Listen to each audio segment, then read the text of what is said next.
বন্ধুরা, কিছু কিছু মানুষ আছে যাদের মনে সবসময় নোংরা চিন্তা বা কাম বাসনা জাগতে থাকে। আজকের ভিডিওতে আমরা একটি গল্পের মাধ্যমে জানব কিভাবে অতিরিক্ত কাম বাসনা থেকে মুক্তি পাওয়া যায় এবং এই বিষয়ে বজরংবলী হনুমানজি কি বলেছেন, তাই ভিডিওটি শেষ পর্যন্ত মন দিয়ে শুনবেন।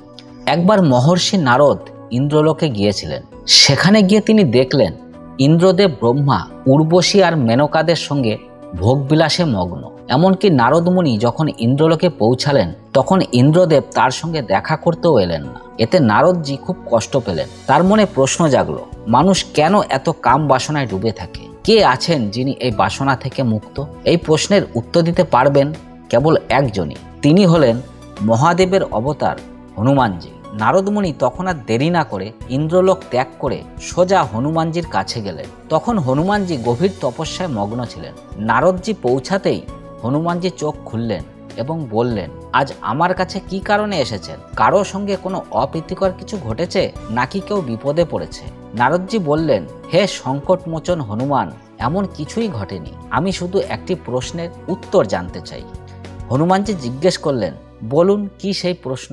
নারদজি বললেন, হে মহাবলী হনুমান, আপনি আজ পর্যন্ত কোনো নারীকে স্পর্শও করেননি, অথচ ইন্দ্রলোকে গিয়ে আমি দেখলাম ইন্দ্রদেব রম্ভা আর উর্বশীর লালসায় মত্ত ছিলেন। তখন আমার মনে এই প্রশ্ন জাগলো, মানুষের মনে কেন লালসার চিন্তা জাগে আর কিভাবে এটি বন্ধ করা যায়? তখন হনুমানজি বললেন, হে দেবর্ষি নারদ, যেহেতু এই প্রশ্ন করেছেন, আমি আপনাকে একটি গল্প বলবো। সেই গল্প শুনলেই আপনার প্রশ্নের উত্তর পেয়ে যাবেন। নারদজি বললেন, ঠিক আছে, আমি মনোযোগ দিয়ে সেই গল্প শুনব এবং বৈকুণ্ঠ জগতে সবার কাছে তা ব্যাখ্যা করব। তারপর হনুমানজি গল্প শুরু করলেন। একসময় এক আশ্রমে একজন গুরু ও তার শিষ্যরা বাস করতেন। প্রতিদিন শিষ্যরা ভিক্ষা সংগ্রহের জন্য আশ্রমের বাইরের গ্রামগুলোতে যেতেন। তাদের মধ্যে এক যুবক শিষ্য প্রতিদিন দেউড়িয়া নামের একটি গ্রামে যেত। সেই গ্রামের পথে একটি নদী ছিল। একদিন ভিক্ষা করতে গিয়ে শিষ্য দেখল নদীর ধারে এক যুবক গাছের আড়ালে লুকিয়ে দাঁড়িয়ে আছে। সে কাছে গিয়ে জিজ্ঞেস করলো, ভাই, তুমি গাছের আড়ালে দাঁড়িয়ে লুকিয়ে কি দেখছো? তখন যুবকটি বলল, তুমি কি দেখছো না, ওদিকে নদীতে কিছু মেয়ে স্নান করছে আর কলস ভরছে?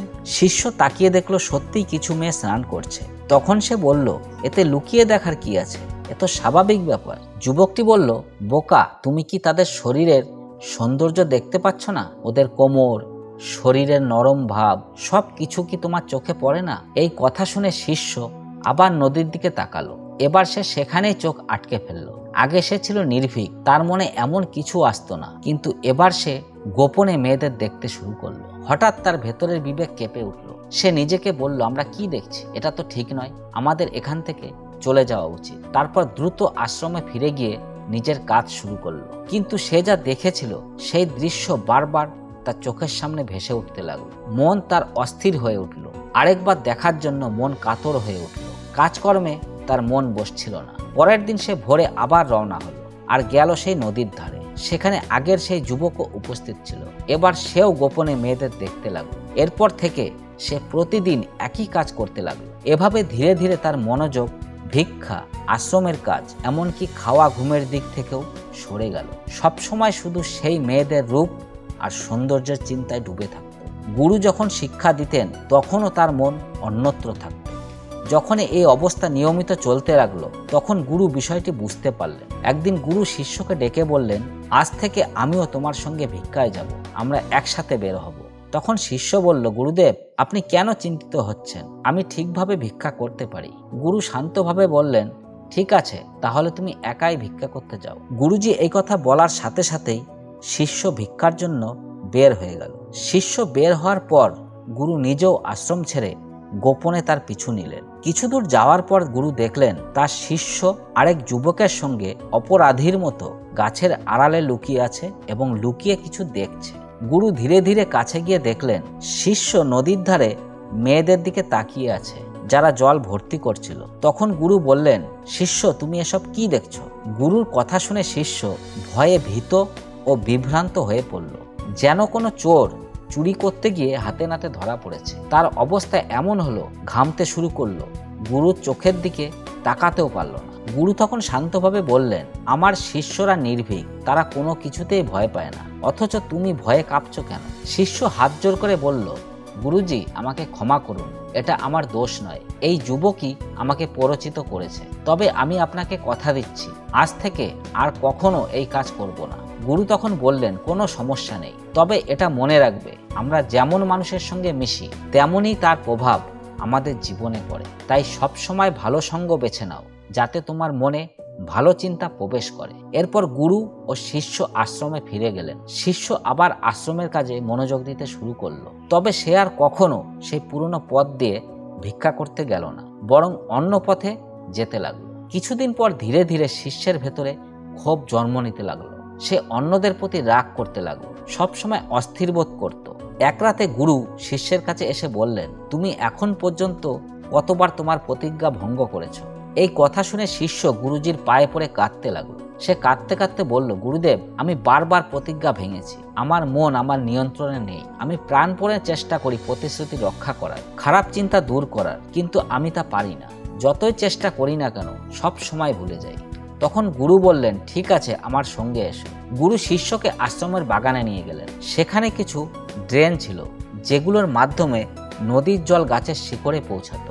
গুরু বললেন, শোনো শিষ্য, তুমি কি পারবে এই জলের প্রবাহ বন্ধ করতে? শিষ্য সঙ্গে সঙ্গে বলল, হ্যাঁ গুরুজি, আমি অবশ্যই পারবো। তারপর সে মাটি তুলে নালায় ঢেলে দিল। কিছুক্ষণের জন্য জল থেমে গেল, কিন্তু কিছুক্ষণ পর আবার সেই মাটির উপর দিয়ে জল প্রবাহিত হতে শুরু করলো। গুরু বললেন, দেখো, জলের প্রবাহ তো বন্ধ হলো না। শিষ্য আবার কিছু মাটি আর পাথর তুলে ড্রেনে ফেলে দিল। এতে কিছু সময়ের জন্য জল বন্ধ থাকলেও আবার সে পাথরের ফাঁক দিয়ে জল বয়ে যেতে লাগলো। তখন গুরু হেসে বললেন, দেখছো, এখনো জল থামলো না? শিষ্য বলল, গুরুদেব, কোনো সমস্যা নেই, আমি জল থামিয়ে দেখাবো। সে এবার একটি বড় পাথর এনে নালার ওপর রাখলো। সত্যি জলের প্রবাহ থেমে গেল। শিষ্য খুশি হয়ে বলল, দেখুন গুরুজি, আমি তো বলেছিলাম আমি জল থামাতে পারবো, আমি থামিয়েছি। গুরু মৃদু হেসে বললেন, আচ্ছা, ভালো করে দেখো, সত্যিই কি জল বন্ধ হয়েছে? শিষ্য ভালো করে তাকিয়ে দেখলো, ড্রেনের পেছন দিক দিয়ে জল এদিক সেদিক বয়ে যাচ্ছে। এমনকি কিছুক্ষণের মধ্যেই সেই ভারী পাথরের উপর দিয়েও জল গড়িয়ে পড়তে শুরু করলো। তখন গুরু বললেন, এই তো হলো, তুমি যতই চেষ্টা করো না কেন, জল আবারও তার পথ বের করে নেবে। তোমার ক্ষেত্রেও তাই হচ্ছে। তুমি বারবার চেষ্টা করছো খারাপ চিন্তা থামাতে, কিন্তু প্রতিবারই ব্যর্থ হচ্ছ। যত মাটি পাথর দাও না কেন, জল ঠিকই তার রাস্তা খুঁজে নেয়। এ কথা শুনে শিষ্য কাঁদতে কাঁদতে বলল, হে গুরুদেব, তাহলে কি কোনো উপায় নেই? আমি কিভাবে আমার নোংরা চিন্তা বন্ধ করতে পারি? কি করলে এই চিন্তা আমার মাথায় আর আসবে না? একদিন গুরুজি তার শিষ্যকে নিয়ে গেলেন নদীর ধারে, যেখান থেকে বাগানে জল যেত। গুরুজি শিষ্যকে বললেন, দেখো, এই নদী থেকে জল বাগানে যাচ্ছে। যদি তুমি এই পথ বন্ধ করে দাও, তাহলে জল আর বাগানে পৌঁছাবে না। শিষ্য উত্তর দিল, গুরুদেব, আমি এই পথ বন্ধ করে দেব। তারপর শিষ্য অনেক কষ্ট করে পাথর ও কাদা দিয়ে নদীর জল যাওয়ার পথ আটকে দিল এবং বলল, গুরুজি, এখন থেকে আর জল বাগানে যাবে না। তখন গুরুজি মৃদু হেসে বললেন, বাগানে জল না গেলে গাছগুলো বাঁচবে কিভাবে? কিছু গাছ আছে যাদের প্রতিদিন জল প্রয়োজন। জল না পেলে তারা শুকিয়ে যাবে ও মারা যাবে। গুরুর কথা শুনে শিষ্য আবার জল প্রবাহের পথ খুলে দিল। তারপর গুরুজি শিষ্যকে জিজ্ঞাসা করলেন, যদি নদীর সমস্ত জল একসাথে বাগানের দিকে ঘুরিয়ে দাও, তবে কি হবে? শিষ্য উত্তর দিল, গুরুজি, সেক্ষেত্রে সব গাছ নষ্ট হয়ে যাবে, একটিও বাঁচবে না। তখন গুরুজি হেসে বললেন, দেখো, আমি তোমাকে কি শেখাতে চেয়েছিলাম? জীবনে কোনো কিছুই পুরোপুরি বন্ধ করা উচিত নয়, আবার কোনো কিছুর বাড়াবাড়িও করা উচিত নয়। আমাদের সবসময় ভারসাম্য বজায় রাখতে হবে। যেমন কম জলে গাছ শুকিয়ে যায়, অতিরিক্ত জলেও গাছ নষ্ট হয়। এরপর গুরুজি বললেন, আমি যদি তোমাকে বলি গাছের আমের কথা একেবারে চিন্তা করো না, তাহলে তোমার মনে কোন ছবি প্রথমে আসবে? শিষ্য উত্তর দিল, গুরুজি, প্রথমেই আমার মনে গাছের আমের ছবিটাই আসবে।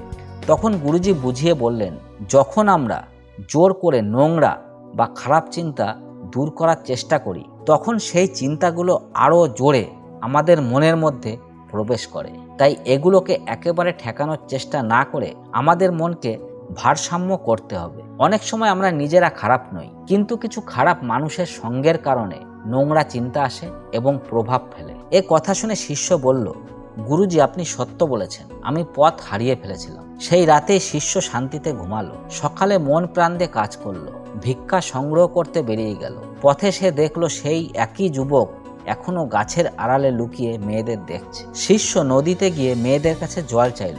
একজন মেয়ে তাকে জল দিল। শিষ্য তার পা ছুঁয়ে আশীর্বাদ নিল। আশীর্বাদ পেয়ে শিষ্যের মনে ইতিবাচক শক্তি ভরে গেল। মুখে হাসি ফুটল। মনে হলো যেন সে হারানো কিছু ফিরে পেয়েছে। সে যখন নিজের পথে ফিরে যাচ্ছিল তখনই পেছন থেকে সেই যুবক এসে বলল, ভাই, ব্যাপার কি? আজ তো তুমি আমায় ছাড়িয়ে আরো কাছে গিয়ে মেয়েদের দেখলে। তখন শিষ্য শান্তভাবে উত্তর দিল, যদি তুমি কাউকে সত্যিই ভালোবাসো তাহলে এত লুকিয়ে লজ্জা করে কি লাভ? সোজা গিয়ে তাকে বলো। যদি সেও তোমাকে ভালোবাসে তবে বিয়ে করে নাও। অকারণে সময় নষ্ট করো না। জীবনে সফল হওয়ার চেষ্টা করো। এরপর থেকে যুবকটি প্রতিদিন শিষ্যের সঙ্গে দেখা করতে লাগলো। ধীরে ধীরে নদীতে গিয়ে মেয়েদের দেখার অভ্যাস সে ছেড়ে দিল। নিজের জীবনে সফল হওয়ার জন্য লড়াই শুরু করলো। এইভাবে গুরুর উপদেশে একদিকে শিষ্য নিজের ভেতরের লালসা থেকে মুক্তি পেল, অন্যদিকে সেই যুবকেরও জীবনের পথ বদলে গেল। এরপর মহাবলী বজরংবলী দেবর্ষি নারদকে বললেন, হে নারদ, এবার নিশ্চয়ই বুঝতে পারছো পুরুষকে নোংরা চিন্তা ও যৌন লালসা এড়াতে কি করা উচিত। নারদজি উত্তর দিলেন, হ্যাঁ পবনপুত্র হনুমানজি, আমি সব বুঝতে পেরেছি। আমাদের সঙ্গে যদি ভালো হয় তবে চিন্তাও ভালো হয়, আর যদি মাথায় খারাপ চিন্তা আসে তবে নিজেকে দোষী ভাবার দরকার নেই। শুধু ভারসাম্য বজায় রাখার চেষ্টা করতে হবে, তখনই আমরা জীবনে সফল হব। বন্ধুরা, ভিডিওটি কেমন লাগলো কমেন্টে জানাতে ভুলবেন না। প্রতিদিন এমন আধ্যাত্মিক ভিডিও পেতে আমাদের চ্যানেলটি সাবস্ক্রাইব করুন এবং ভিডিওটি বন্ধুদের সঙ্গে শেয়ার করুন। আর মনে রাখবেন, সত্য ভক্তি সহকারে কমেন্ট অবশ্যই লিখবেন। জয় জয় বজরংবলী, যাতে শ্রী হনুমানজির আশীর্বাদ সবসময় আপনার সঙ্গে থাকে।